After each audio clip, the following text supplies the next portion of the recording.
tardes, hoy miércoles 5 de diciembre del 2018. Bienvenidos a una nueva edición de Actualidad y Derecho. Mi nombre es César Medina y el día de hoy vamos a conversar sobre un tema sobre el cual nos han preguntado mucho, ¿no? Sobre los embargos y los cobros judiciales de deuda, ¿ya? Sé que hay muchas preguntas relacionadas a cuándo procede un embargo, qué se puede embargar, qué no se puede embargar, cómo proceden generalmente los bancos o distintos tipos de acreedores cuando existe una deuda que no es cumplida, si puede haber un acuerdo, si puede haber un financiamiento, cuáles son las mejores formas de negociar, cuáles son los plazos de prescripción y en fin una serie de estrategias ya sea para efectivamente lograr el cobro de una deuda o para defenderse si uno es el deudor y existen elementos por los cuales uno ya no tenga la obligación de pagar. Entonces, el tema del día de hoy es embargo y cobro judicial de deudas. Los invito desde ya a que participen con sus consultas en línea, ¿ya? Vamos a hablar sobre los temas de los bancos, sobre los temas de las hipotecas, sobre distintos tipos de deuda. Entonces, los invito a que a través del Facebook de HCM Radio TV puedan empezar a formular sus preguntas. Yo ya tengo acá algunos temas sobre los cuales me gustaría hablar, muchos temas con bancos sobre todo. Entonces nos vamos a la pausa, vamos recibiendo sus preguntas y regresamos, amigos, regresamos luego de la pausa.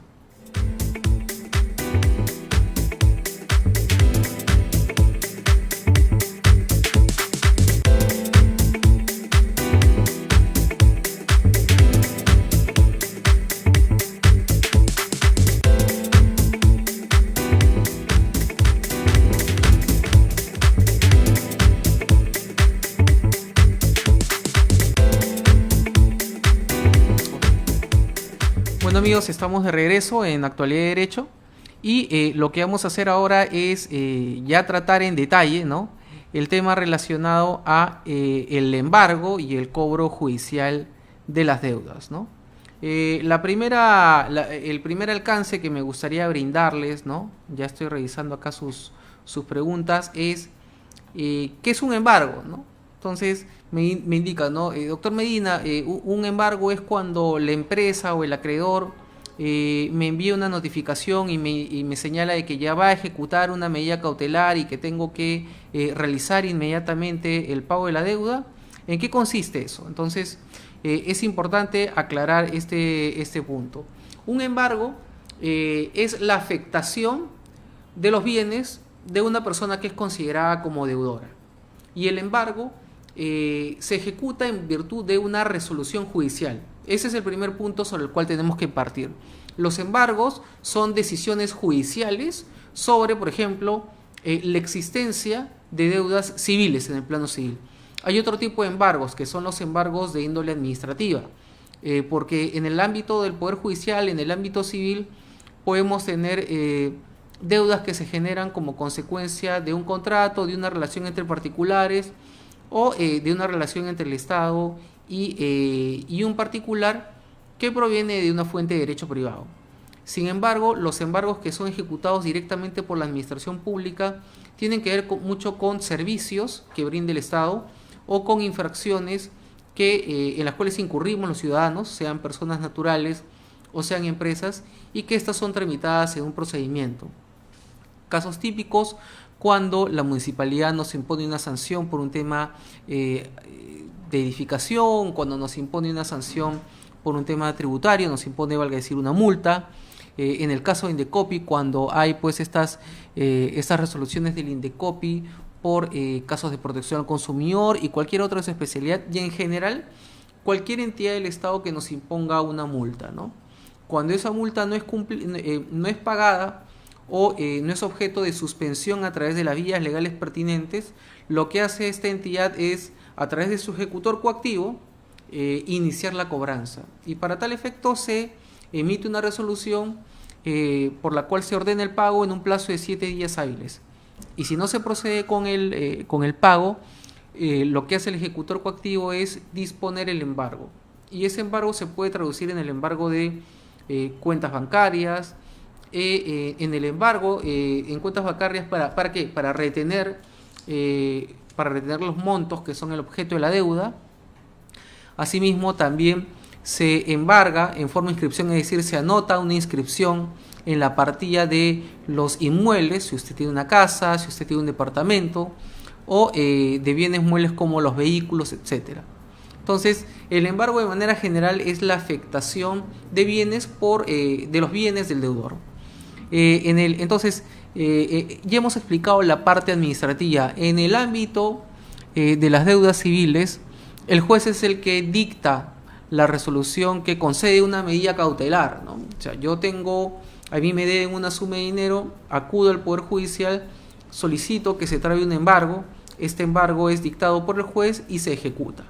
Entonces, lo primero que deben hacer ustedes es no ser sorprendidos cuando algunas empresas de cobranza, ¿no?, entre ellos lamentablemente algunos estudios de abogados o distintas personas, les envían unos anuncios señalando de que en 24 horas, en 48 horas, en 72 horas o en menos plazo se va a proceder con el embargo de sus bienes, con el embargo de todo lo que ustedes tienen en la casa, con el embargo de su departamento, con el embargo de su vehículo y que les será despojado. Eso es ilegal, eso es inconstitucional, porque es una forma extorsiva de obligar al deudor a que cumpla con el pago de una deuda. Una persona que tiene una obligación está obligada a cumplirla dentro de los plazos, pero si eso no sucede, lo que no permite a la ley es que haya un abuso en cuanto al cobro. Recordarán ustedes, recordarán algunas personas que ya pasan de los 30 o 40 años, que en una época, cuando existían deudas, lo que hacían algunas empresas eran contratar estos hombrecitos amarillos para que sigan a las personas. Bueno, ese caso, el de los hombrecitos amarillos, llegó al Tribunal Constitucional hace muchos años y el Tribunal Constitucional estableció que eso era inconstitucional. Eso era totalmente inconstitucional porque no era la forma legal, no era una forma adecuada de cobrar una deuda porque se estaba vulnerando el derecho al honor de las personas. Del mismo modo, varias de estas comunicaciones, ¿no?, de estas cartas notariales o estos avisos que son dejados bajo la puerta diciendo que en un determinado periodo de tiempo se va a ejecutar un embargo, sin que quienes hayan dejado esto sean jueces, sin que hayan dejado esto tengan alguna función judicial, han sido también, pues, estos actos han sido declarados inconstitucionales a través de sendas demandas de amparo, ¿no?, que han dado lugar a los pronunciamientos pertinentes. Entonces, lo primero que usted debe hacer es diferenciar entre un embargo y un requerimiento de pago. Un requerimiento de pago es cualquier comunicación que le envíe el acreedor o la persona designada por el acreedor para que usted proceda con el pago. Entonces, una cosa es una solicitud para que se proceda con el pago a un embargo que es una decisión judicial y que lo que hace es afectar directamente bienes del deudor. Cuando uno recibe un requerimiento de pago, tiene dos opciones: responder responder a través del pago directo de la deuda, respondiéndole a través de una comunicación al acreedor señalando por qué no se debe cancelar la deuda. Hay que ver en qué casos esto sería posible, o en su efecto apersonarse a las oficinas del banco, apersonarse al domicilio del acreedor y tratar de llegar a un entendimiento para proceder con el pago de la deuda, ver si se pueden eliminar los intereses, y esta ya es una etapa en la cual las partes entran a negociar. Entonces, tengamos claro qué cosa es un requerimiento de pago y qué cosa es un embargo.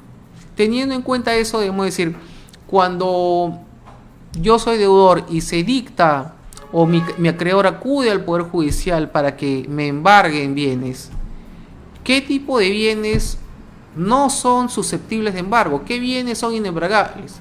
Bueno, tenemos el Código Procesal Civil que señala qué bienes son inembargables. Y para ello primero tenemos los bienes del Estado que son de dominio público. Hay situaciones en las cuales diversas empresas o diversas personas naturales mantienen una creencia sobre el Estado, es decir, hay una entidad del Estado que le debe unos servicios prestados, ya sea por temas de construcción, por un servicio legal o por temas mucho más grandes, ¿no?, construcción de infraestructura, etcétera. Y lo que hace el acreedor, pues, es ver, bueno, qué bienes puedo afectar de esta entidad del Estado, de esta municipalidad, de este ministerio, etcétera, etcétera, ¿no? Entonces, lo que se ha establecido es que los bienes de dominio público que son del Estado son inembargables. ¿Qué son bienes? ¿Qué sucede? Que hay bienes del Estado que son de dominio privado y que son de dominio público. ¿Cuál va a ser la gran diferencia para saber qué bienes son de dominio privado para ahí para atacar esos fondos, para atacar esos bienes y solicitar el embargo? Que los bienes que no son susceptibles de embargo, es decir, los bienes de dominio público, son aquellos que están destinados para el uso público, para una función pública. Por ejemplo, ¿qué bienes son de uso público? Las playas, las carreteras, los parques, etcétera. Ese tipo de bienes son bienes de uso público. Otro tipo de bienes de dominio público son aquellos que sirven para el desempeño, el desenvolvimiento de una función pública. ¿Cuál puede ser esto? Los bienes del Estado en donde están pues en los palacios municipales, ¿no? Las sedes de los municipios, la sede de los gobiernos regionales, las sedes de los ministerios, obviamente que son bienes que están a nombre del Estado. Entonces son inmuebles donde, por ejemplo, se desarrolla la función pública. Entonces estos bienes también son inembargables. Y también aquellos que sirven para ejecutar alguna actividad que sea de responsabilidad estatal. Por ejemplo, ha habido casos en los cuales se han embargado cuentas bancarias de entidades del Estado y estos fondos servían para pagar a los trabajadores de una determinada dependencia del Estado, una determinada municipalidad, un determinado ministerio. Entonces, es evidente que estos fondos sirven para que los trabajadores brinden su función, ¿no? O de repente si son fondos que están destinados para alguna actividad directamente, ¿no? propia de la entidad del Estado de la cual estemos hablando, ¿no? Entonces, esas tres clases de bienes de dominio público no pueden ser embargados. Todo lo demás será considerado bienes de dominio privado. Cuentas bancarias que no estén determinadas para la remuneración o para el pago de los servicios de los trabajadores, sino que tengan otra finalidad, podrían ser afectadas. Así como todo lo que no entra en el rango de lo que yo les he señalado. Entonces hay que estar muy atentos cuando nosotros seamos los acreedores, cuando el Estado nos deba algo y tengamos que iniciar una acción judicial y en el marco del proceso judicial pedir un embargo. Entonces, los privados, nosotros, también los ciudadanos podemos pedir un embargo sobre los bienes del Estado respetando estas limitaciones. ¿Qué otros bienes son inembargables? Por ejemplo, los bienes constituidos en patrimonio familiar. ¿Qué es el patrimonio familiar? A veces las familias, tomando previsión de determinadas situaciones, tienen una casa o tienen un predio donde desarrollan una actividad comercial y señalan, bueno, queremos que esto a futuro, ¿no?, quede en beneficio solamente de nuestros hijos, solamente de nuestros herederos, y queremos que este bien pues sea inembargable, pues no pueda ser afectado con ninguna medida judicial. Entonces constituyamos un patrimonio familiar. ¿Para qué? Para blindar ese bien, porque el Código Civil lo que regula es que los bienes que están sometidos a patrimonio familiar son inembargables. Entonces podemos utilizar como bienes para la constitución del patrimonio familiar la casa habitación o los predios donde la familia, donde en general pues las personas estén realizando una actividad comercial, un oficio. Pero hay un elemento fundamental. Este patrimonio familiar no se puede constituir para eludir deudas existentes. Es decir, yo tengo que tener una contabilidad limpia. O si tengo algún tipo de obligación, que esas obligaciones estén suficientemente cubiertas con otros bienes. Entonces, tiene sentido que las personas constituyan el patrimonio familiar para dejar un bien a sus herederos y que pues, bien no sea embargado, no sea afectado. Pero también la ley lo que resguarda es que no hay un fraude de los acreedores. Entonces, asesórense muy bien para saber en qué casos podemos constituir un patrimonio familiar y en qué situaciones esto definitivamente no será posible. ¿Correcto? Entonces, tenemos como segundo ejemplo, como segundo caso, como segundo supuesto en la norma de que no es posible embargar los bienes que están sometidos a patrimonio familiar. Salvo hay una excepción en la norma civil, que es que los frutos de los bienes que son objeto de patrimonio familiar sí pueden ser embargados. El bien en sí mismo no, pero las rentas, es decir, los frutos que genera ese bien, sí pueden ser objeto de un embargo. Tercero, ¿qué otros bienes no pueden ser embargados? Tenemos acá las prendas de uso estrictamente personal, los libros y alimentos básicos del obligado y de sus parientes, con los que conforma una unidad familiar. Bueno, esto es básico, ¿no? Es decir, los bienes de uso personal, y además hay otro supuesto, que es el cuarto, ¿no? Que son los vehículos, maquinarias y otros que sirvan para el desarrollo de un oficio. Pero hay una excepción que establece la norma a estos dos supuestos, ¿ya?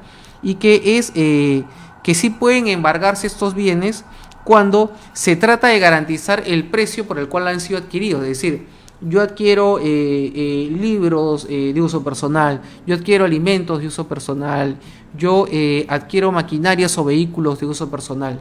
Eso no puede ser embargado, salvo que estos bienes sirvan para garantizar el precio por el cual yo los estoy adquiriendo.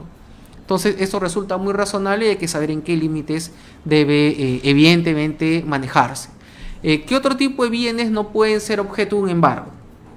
Las insignias condecorativas, los uniformes de los funcionarios y servidores del Estado, las armas y equipos de los miembros de las Fuerzas Armadas. Bueno, esto es razonable, ¿no? Y forma parte de un catálogo que ya tiene mucho tiempo, ¿no? Y sexto, ¿qué cosa también es inembargable? Son inembargables las remuneraciones y las pensiones cuando no excedan 5 unidades de referencia procesal. La unidad de referencia procesal es el 10% de una UIT. Entonces, 5 unidades de referencia procesal son 2.075 soles. Entonces, todo lo que sea de todas las remuneraciones y pensiones que sean de 2.075 soles para abajo son inembargables. Si usted tiene una deuda con un banco, si usted tiene una deuda con una empresa o con una persona natural y esa persona quiere solicitar al juez que embargue esa remuneración o que embargue esa pensión, si esta pensión es de 2.075 soles para abajo, no puede ser embargada, señores. La ley es clara, pero establece otra situación. El exceso de esa suma, el exceso de estos 2.075 soles, es embargable hasta una tercera parte. ¿Correcto? Entonces, hay que tomar en cuenta estas reglas para saber cuándo procede un embargo y cuándo no. De repente puede haber un juez que haya concedido indebidamente el embargo, ¿no? Y ustedes le pidan al juez, por si acaso, esta parte de mi remuneración, esta parte de mi pensión, no se puede embargar. O de repente estamos en el caso donde ustedes ganan menos de 2.075 soles y le dirán al juez: señor juez, esto es inembargable conforme a la norma procesal civil, por favor, deje sin efecto la medida cautelar y levante el embargo. Hay una excepción hay una excepción a esta regla, ¿no? Las remuneraciones y las pensiones solamente se pueden embargar en caso de alimentos. Si hay una deuda por una pensión alimenticia, no importa lo que usted gane, usted tiene que responder por el embargo que haya dispuesto el juez. Lo que hay es un límite, y el límite que establece la ley es que en el caso de alimentos se pueden embargar las remuneraciones y las pensiones hasta un máximo de 60%. Se entiende que hasta como máximo el 60%, puede ser menos. Si usted en el proceso de alimentos demuestra que las necesidades del hijo alimentista, las necesidades del alimentista van a ser menores que el 60% el 60% de lo que usted percibe, el juez establecerá un porcentaje menor. Pero el máximo es el 60%. Porque la norma ha estimado que con el 40% de ingresos una persona podría vivir. Ahora, habrá que ver en los procesos de alimentos cuál es la actividad probatoria que se desarrolla para establecer si realmente es justo o no establecer 60% de retención, o sea, embargar el 60% de pensiones o remuneraciones, o cuando hay que reducir el monto. Entonces, así usted tenga un proceso de alimentos por 3 hijos, la suma de todos esos no puede exceder el 60%. Cualquier exceso no se puede ejecutar. Y usted tiene que informar al juzgado, por ejemplo, tengo tantos procesos de alimentos y ya se llegó al tope. Señor juez, no puedo cumplir con este mandato porque se excede el 60%. ¿Ya? Y eso también es un dato relevante para las madres o los padres que deben demandar el pago de alimentos para saber pues cuándo su demanda podría ser rechazada cuando piden el 80% o el 90%. Eso es totalmente ilegal. Lo máximo que se puede embargar como remuneraciones y pensiones en tema de alimentos es el 60%. Fuera de eso, no es posible embargarlo, no es posible ningún tipo de embargo por otro tipo de obligación civil si usted gana de 2.075 soles para abajo. Y lo que supere ese monto es embargable hasta una tercera parte. La norma procesal es clara. Ahora, ¿qué pasa con la CTS? Nos pregunta mucho, ¿qué sucede con la CTS? ¿La CTS se puede embargar? Sí. Se puede embargar en el caso de alimentos. También la norma establece ese supuesto. La CTS se puede embargar y solamente hasta el 50%. Ojo, no es el 50% que está previsto para pensiones y remuneraciones. No. Lo que hace la ley señala en el caso de la CTS se puede embargar, sí, pero solo para alimentos. Y el tope de ese embargo es el 50%. Ojo con este dato a fin de que ustedes pueden saber qué es lo que tienen que solicitar si es que les toca pues pedir un embargo sobre una CTS, solamente hasta el 50%. ¿Qué otro tipo de bienes son inembargables? Las pensiones alimenticias, obviamente, ¿no? Hay que proteger el interés superior del niño, hay que proteger al adolescente o al mayor de edad que puede percibir esta pensión alimenticia, y lo que hace la ley es evitar que estas pensiones alimenticias puedan ser objeto de un embargo, ¿no? Entonces está muy claro de que las pensiones alimenticias no se pueden embargar. Después hay otra serie de bienes, ¿no?, que ya vienen pues porque un poco un arraigo del pasado, pero que resultan razonables, ¿no? ¿Qué otros bienes no se pueden embargar? No se pueden embargar los sepulcros ni los bienes muebles de los templos religiosos, ¿no? Esto ya no merece mayor comentario porque es un tema totalmente objetivo, ¿no? Entonces, estos son los bienes que son inembargables. Fuera de este catálogo cerrado, fuera de esta lista cerrada, de este número clausus, por así llamarlo, todo lo demás es embargable.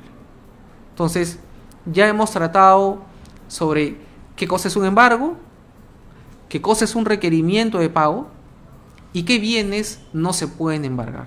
Entonces, tomando en cuenta qué bienes no se pueden embargar y que fuera ese listado todo lo demás sí se puede embargar, en el siguiente bloque conversaremos sobre cómo proceden los bancos cuando un cliente tiene una deuda y cómo los bancos pueden cobrar directamente una deuda de la cuenta de ahorros o de la cuenta sueldo. Esto tiene que ver mucho con la compensación bancaria a propósito de un pronunciamiento que ha habido este año por parte de la Corte Suprema, y sobre eso vendremos más adelante luego de la pausa. Sigan enviando sus preguntas, regresamos, como dije, luego de la pausa. Gracias.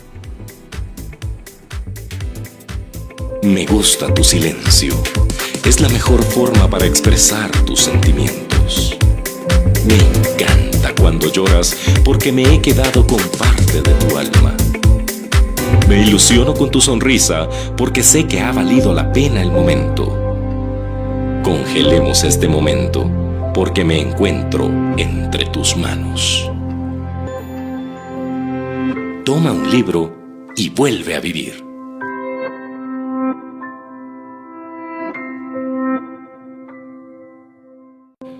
Me gusta tu silencio.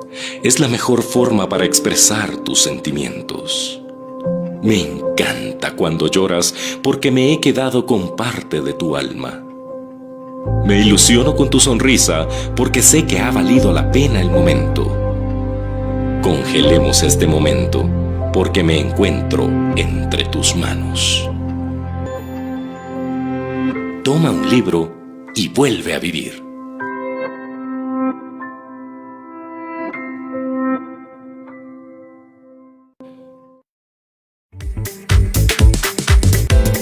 Amigos, regresamos para conversar sobre los embargos y el cobro judicial de deudas. En la primera parte del programa empezamos a hablar sobre las diferencias entre los requerimientos de pago y los embargos, así como qué bienes son inembargables conforme a la ley y que fuera ese listado, que es un listado corto y que está en la norma, fuera de ese listado todo lo demás puede ser objeto de embargo. Ahora lo que vamos a conversar es cómo proceden los bancos cuando un cliente tiene una deuda. Por lo general, si se mantiene un incumplimiento de pago de 3 meses, lo que hacen los bancos es derivar al área judicial, al área que ve los litigios, al brazo de cobranza, etcétera.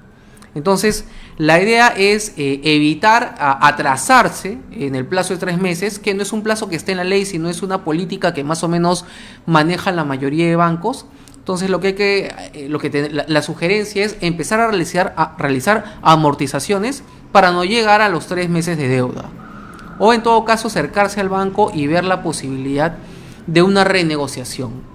Pero en ese caso tenemos que ser muy claro de que un poco la sartén por el mango la tiene el banco, pero uno también tiene que explicarle la situación económica, y como al banco finalmente lo que le interesa es que le paguen, puede haber un marco para tener una negociación que pueda resultar en cierto modo favorable a nuestros intereses. Entonces el consejo es trate de no llegar a los 3 meses de deuda, sobre todo porque los intereses bancarios son altos. Entonces, mientras más meses van pasando, mientras más semanas van pasando, mientras más días van pasando, esta deuda se incrementa, los reportan a ustedes a Infocor, le inician un proceso judicial, y si a usted no le interesó litigar, no le interesó conocer cómo se podía defender en el marco de un proceso, pues terminará siendo declarado se terminará declarando su disolución y liquidación, y usted aparecerá en Infocor y nadie le prestará dinero, y cuando postule a un trabajo le dirán, bueno, usted aparece como deudor en Infocor. Cuando usted quiera realizar un negocio con alguien, revisarán sus antecedentes y saldrá en Infocor, etcétera. Por eso, algo muy importante que nosotros hacemos es negociar con los bancos. Estamos en constante negociación con los bancos. Los bancos están muy interesados en escuchar a un deudor que se acerca a presentarles una propuesta de pago, y lo que es fundamental es tratar de llegar a una negociación con el banco que le permita al cliente, ¿no?, continuar la relación con el banco, no endeudarse eternamente, y luego de cumplir con el pago de la deuda y los intereses que se puedan pactar, cerrar este tema con total tranquilidad, y no hacer, por ejemplo, lo que algunas personas hacen, ¿no? Que cuando una persona ya llega a sacar dinero de una tarjeta para pagar otra, y así sucesivamente, cuando hacen este ruleteo, empiezan las grandes crisis. Entonces hay que evitar esta situación. ¿Qué pasa si ya no estoy en el supuesto en que empiezo a pagar antes de los 3 meses, sino que ya me pasaron los 3 meses y ya llegó el tema judicial? Lo que quedará pues será conversar y tratar de llegar a un entendimiento con el abogado del área judicial del banco, para que esto regrese con su sectorista, con la persona encargada de ver directamente las negociaciones, o en su defecto, si ya hay un proceso judicial iniciado de obligación de resumen de dinero, porque ustedes se comprometieron a pagar un préstamo y firmaron un título de valor.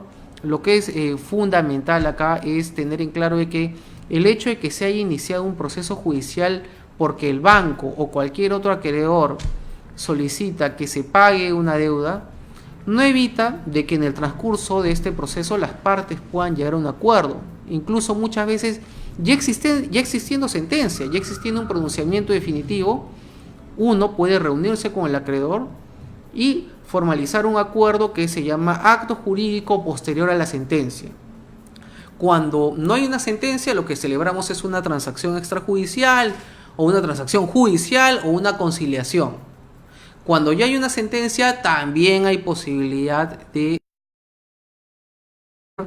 a la emisión de la sentencia. Entonces, es muy importante tener en cuenta de que la posibilidad de negociar siempre está abierta, y para eso lo que uno necesita es un asesoramiento adecuado para saber en qué momento, por ejemplo, si a uno le reclaman el pago de una deuda, de repente ya venció el plazo, ¿no? De repente ya la exigencia judicial del pago de esta deuda está prescrita, y lo único que tiene que hacer es asesorarse con un abogado que formule la excepción de prescripción extintiva. Este es el nombre técnico, ¿no?, de esta institución, y el juez lo que hace es: correcto, la deuda ha prescrito, señores del banco, señores acreedores, esto ha prescrito y el proceso tiene que concluir.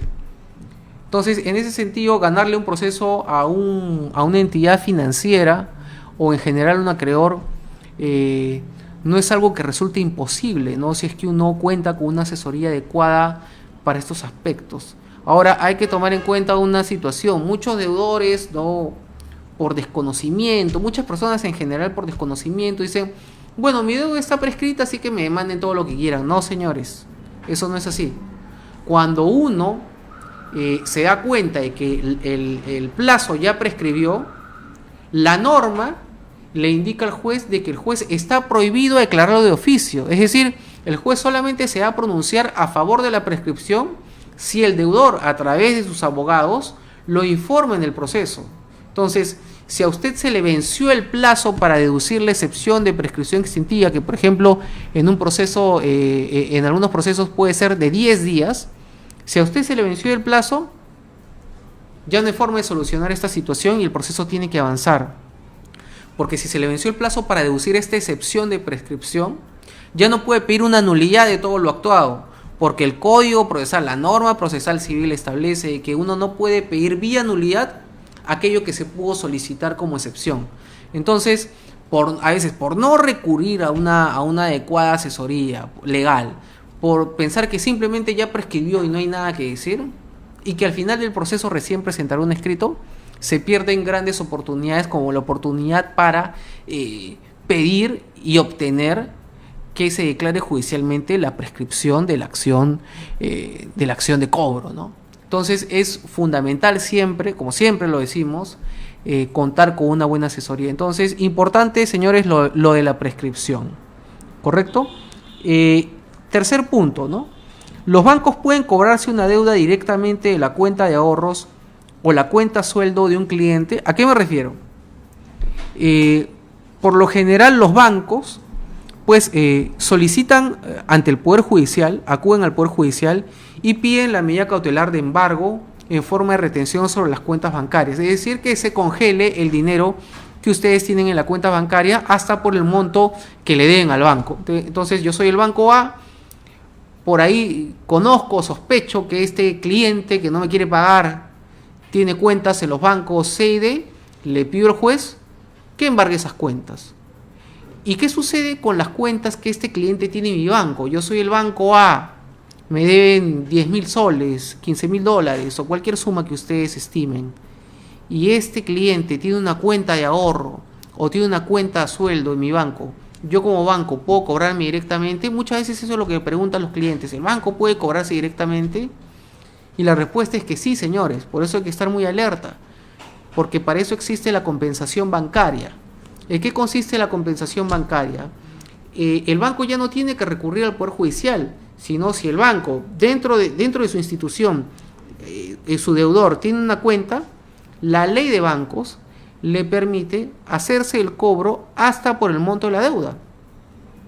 Entonces, ¿qué sucede? Si ustedes, que son clientes del banco, tienen una deuda por 10, ¿ya?, y tienen en ahorros o en cuenta sueldo en el banco una cantidad de 10, el banco, en virtud de la compensación bancaria, lo que tiene que hacer es recabar esos 10.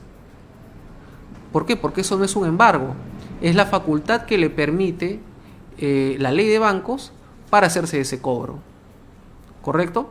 Entonces, ojo, que esta compensación bancaria solamente la puede hacer el banco en el ámbito de las cuentas que están en su institución. El banco no puede ejecutar la compensación bancaria y pedirle a otra entidad del sistema financiero, es decir, a otro banco, que haga la compensación y luego le envíe el monto. Para eso lo que necesita es una orden del juez, que el juez ordene un embargo, ¿correcto? Por eso el embargo se ejecuta en virtud de una resolución judicial.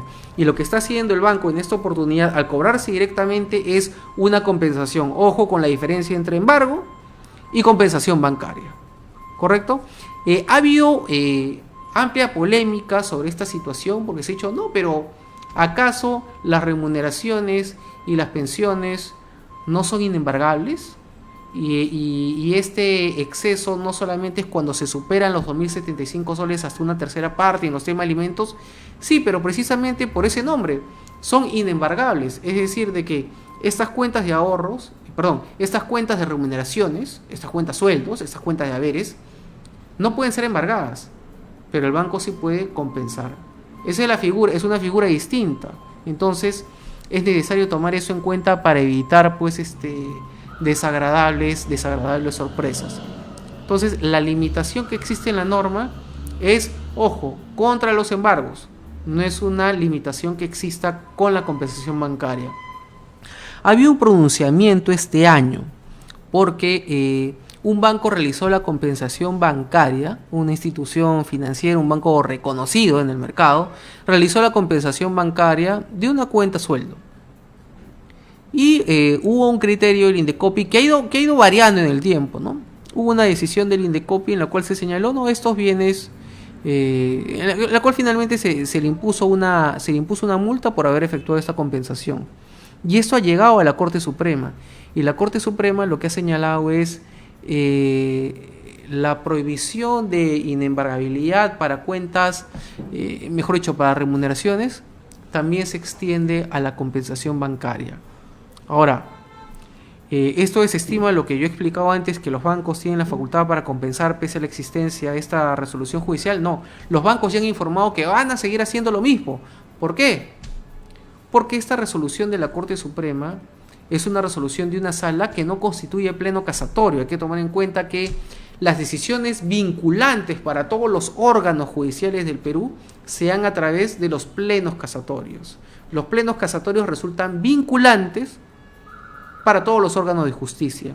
Y como no se trató de un pleno casatorio, sino de un caso que llegó a la Suprema y fue resuelto en su momento, es tomado como un caso aparte y los bancos buscarán modificar este criterio en otra sala de la Corte Suprema, y además han anunciado, no sé si ya lo hayan hecho, pero tengo esta información, de que han anunciado que contra esta resolución de la Corte Suprema irán en acción de amparo. Entonces se abre una nueva batalla jurídica sobre este asunto, porque el argumento de los bancos es la inembargabilidad de las remuneraciones tiene una definición muy clara.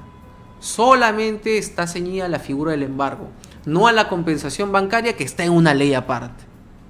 Entonces hay que ver cómo terminará esta situación, y mientras esto no sea definido, ustedes tienen que asesorarse para saber en qué casos le pueden aplicar la compensación bancaria y en qué casos no procede, y en qué casos sí procede el embargo de cuentas bancarias, amigos. Entonces es importante tomar en consideración estos aspectos, porque vienen muchos clientes a señalarnos de que ha habido una compensación bancaria y esto es ilegal y que de plano debería declararse así, y no, y para eso hay que acudir a sede judicial, para eso tendríamos que ir in the copy, etcétera.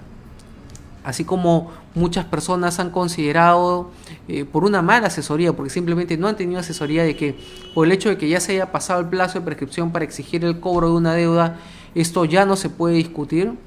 Al final les tuvimos que decir, señores, ustedes tienen que pedir la prescripción vía un escrito, vía la excepción de prescripción extintiva. Entonces, en estos casos es muy importante tomar en consideración eso, porque en eso reside la forma de litigar contra un banco, ¿no? Cuando un banco quiere cobrarnos una deuda y, por ejemplo, tiene un título de valor, hay que saber que la ley de títulos de valores señala cuando un cheque, un pagaré o cualquier otro título de valor adolece de nulidad formal y esa deuda no podrá ser cobrada, y lo que tendrá que hacer el juez es este título de valor no tenía la firma, no vale y no se podrá cobrar. Entonces es responsabilidad de los bancos y de los clientes saber lo que están firmando, obviamente, y saber, por ejemplo, cuáles son los requisitos por los cuales un título de valor, un cheque, un pagaré u otro título de valor cumplen con las formalidades y en qué casos no. Y no solamente hablamos del tema de bancos, sino cuando hay una deuda entre persona y personas. La gente a veces emite cheques, firma cheques y muchos de esos cheques cuando uno los revisa no cumplen con las formalidades que establece la ley de títulos valores. No se señala el documento de identidad de las partes, solamente está la firma, ni siquiera están los nombres, o hay una cosa y no la otra, etcétera. Entonces es importante conocer eso, es importante conocer cuáles son los plazos de prescripción, etcétera. Y sobre los plazos de prescripción, que es un tema sobre el cual nos han consultado mucho, iremos en el siguiente bloque, ¿no? ¿Cómo opera la prescripción en el cobro judicial de las deudas? Seguimos esperando sus preguntas y nos vamos a la pausa y ya regresamos, amigos.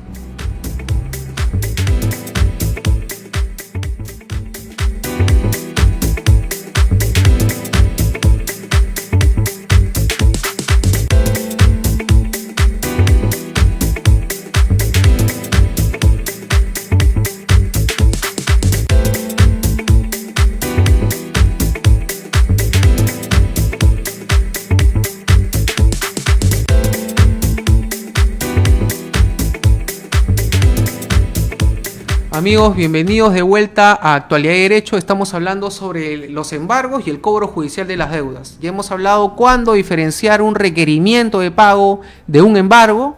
También hemos explicado cuál es el listado de bienes que son inembargables conforme a ley. Qué otras cosas, que todo lo demás fuera ese listado sí se puede embargar. Hemos explicado cómo es que proceden los bancos cuando un cliente se atrasa, ¿ya? Cuándo lo envían a judicial, cuándo no lo envían a judicial, cuándo se puede negociar, cuándo no. También hemos hablado de la compensación bancaria, que es cuando los bancos directamente se cobran de la cuenta del cliente.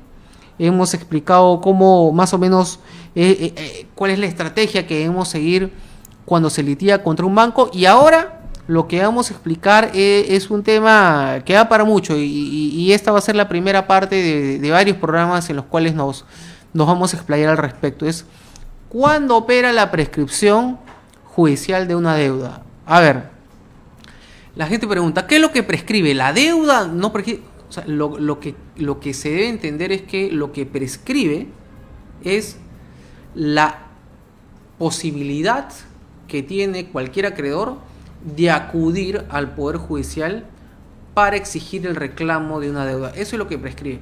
Cualquier persona puede acudir al Poder Judicial. Ahora, si ha vencido el plazo para acudir al Poder Judicial y reclamar el pago de esa deuda, eso se verá en el marco del proceso.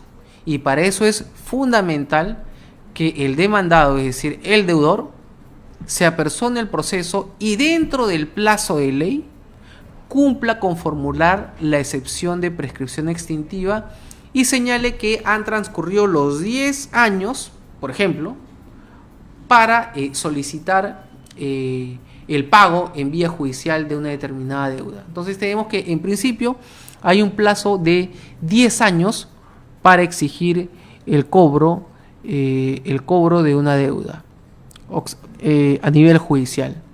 Entonces, durante esos 10 años, si yo soy acreedor, tengo la facultad de presentar la demanda con toda la documentación pertinente, ¿no? Por ejemplo, si es una deuda que es generada de un contrato de cualquier tipo, imagínense un alquiler, imagínense un contrato de compra-venta, etcétera, o un simple mutuo, un préstamo.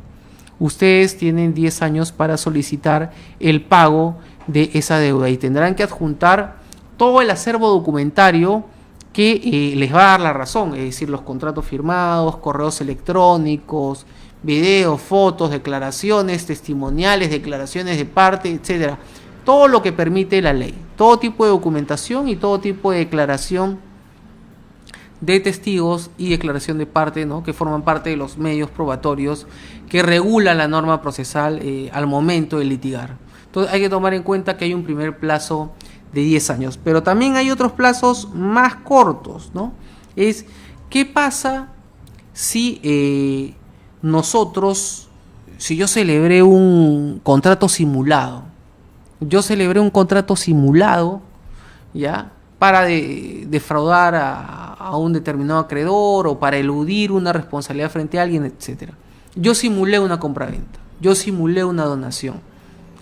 Es obvio que esta acción, mejor dicho, que este acto jurídico, este contrato, es un contrato que tendrá que ser declarado nulo o ineficaz, conforme corresponda en la sede judicial, y este acto ha generado un perjuicio. Ha generado un perjuicio a la persona a quien se quería defraudar. Y el defraudado, es decir, la persona perjudicada, tiene derecho a una indemnización por daños y perjuicios. ¿Tendrá el plazo de 10 años? No. No, señores. Lo que establece la norma es que el plazo es de 7 años. Hay un plazo de 7 años para la acción de daños y perjuicios derivados para las partes de la violación de un acto simulado. Yo como perjudicado de esa donación simulada, de esa compraventa simulada, tengo 7 años para accionar, para interponer la demanda de indemnización por daños y perjuicios contra esas personas. Ahora, ¿desde cuándo? La gran pregunta es, ¿y desde cuándo puedo ejercer la acción? Desde que yo tengo conocimiento del acto. Eso es lo fundamental. ¿Desde cuándo yo conozco que existe ese acto? Si ese acto está inscrito en registros públicos, la ley que señala que se presume que todos conocemos lo que está inscrito en el registro. Entonces, desde la fecha de inscripción en adelante se contarán en un caso los 10 años y en el caso del acto simulado los 7 años. Entonces, muy en cuenta, a tomar en cuenta que la acción por daños y perjuicios, la indemnización por daños y perjuicios derivados de un acto simulado, como por ejemplo una donación, esa acción vence a los 7 años. Ese es el plazo de prescripción.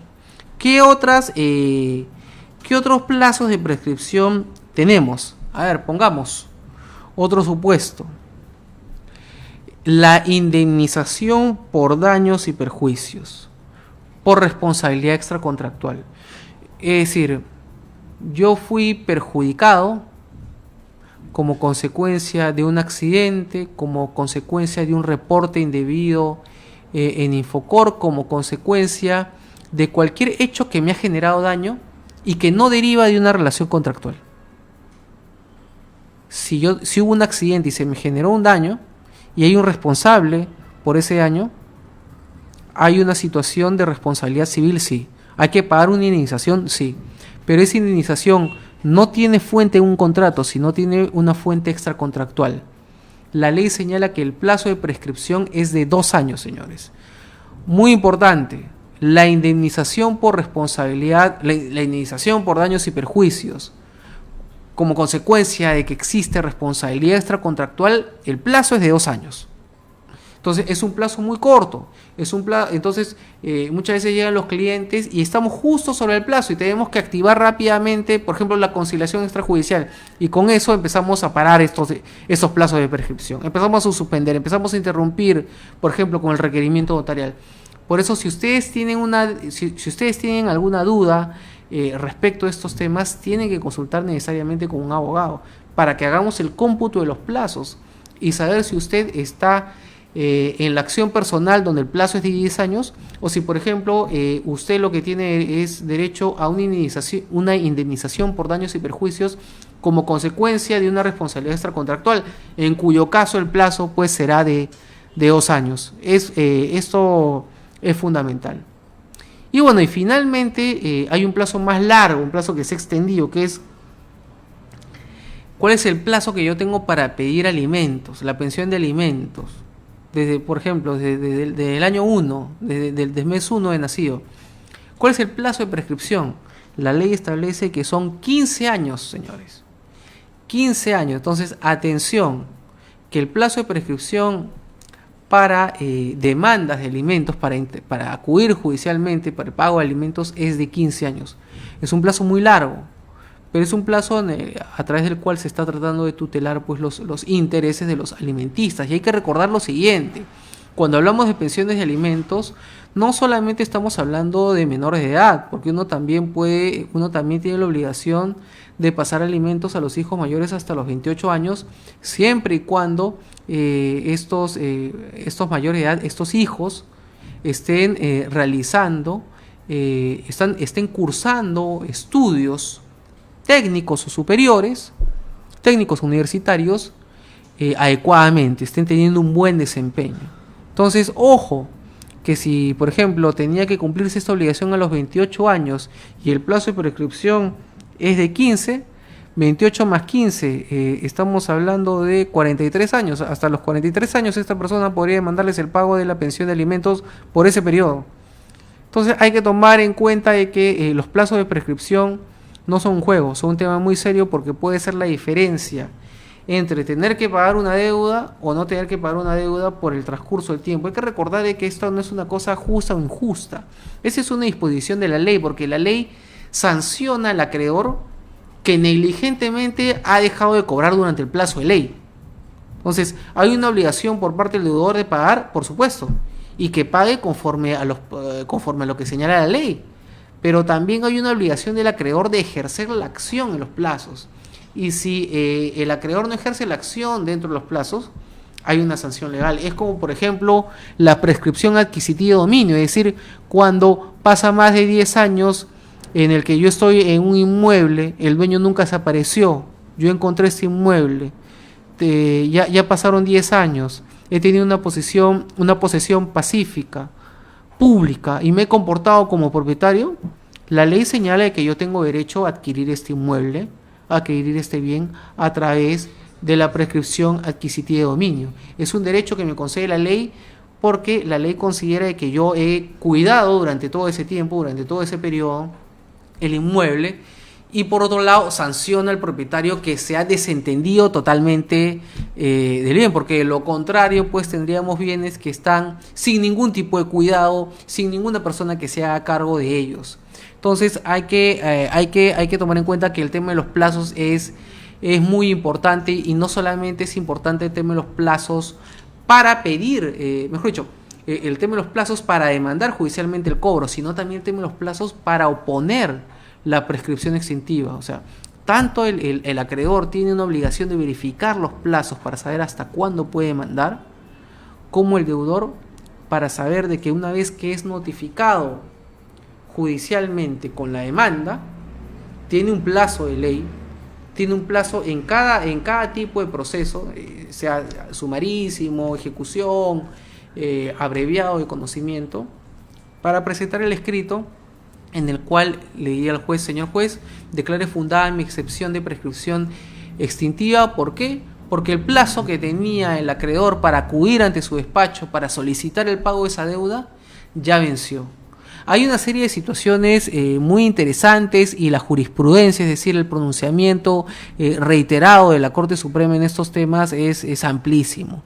Y sobre ello, evidentemente, conversaremos en otras ediciones, porque el tema de deudas es un tema que interesa a todos, ¿no? Es un tema en el cual uno tiene que saber cuándo puede negociar el pago de una deuda. De repente podemos llegar a un acuerdo con el acreedor para que se le condonen los intereses, es decir, se le perdone los intereses y usted ya no pague intereses y pague solamente el capital. O el acreedor ve que el proceso judicial va a tener una duración muy amplia, el debate en pruebas es muy amplio, y usted puede ofrecerle pagar menos de lo que es la deuda, y hay que negociar, ¿no? Hay que saber negociar. Es muy importante el poder de la negociación hoy en día, porque lo que se está fomentando es llegar a acuerdos, celebrar transacciones extrajudiciales, celebrar conciliaciones, y no tener juicios pues de 5, 6 o 10 años, como hemos visto en algunos casos, donde finalmente no se puede cobrar nada, el demandado falleció, y luego hay que ver cómo se afecta a la masa hereditaria, porque de repente la masa hereditaria ya se repartió indebidamente y hay que iniciar nuevas acciones judiciales para cuestionar los actos de los herederos sobre la masa hereditaria que dejó el deudor, etcétera. Entonces, esto tiene que ver mucho con derecho de familia, con sucesiones, con contratos, con actos jurídicos y obviamente con obligaciones, ¿ya? Sobre estos aspectos continuaremos ampliando en las siguientes ediciones de Actualidad y Derecho. Entonces, para mí ha sido un gusto poder explicarles en esta primera parte solamente algunos temas relacionados al embargo y al cobro de deudas.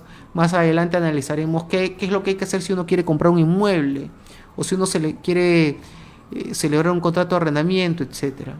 ¿Correcto? Entonces, les agradezco mucho su atención y nos vemos la próxima semana. En todo caso, si ustedes quieren comunicarse con nosotros, pueden buscarnos en Facebook, la página de Facebook de CTL Consultants, escribirnos al inbox o llamar al celular 986-72-2375. Les repito, el Facebook es CTL Consultants y el celular es 986-72-2375 y con mucho agrado absolveremos sus dudas y podremos asesorarlos. Bueno amigos, eso es todo por la edición de hoy de Actualidad y Derecho y nos vemos la próxima semana. Que estén bien.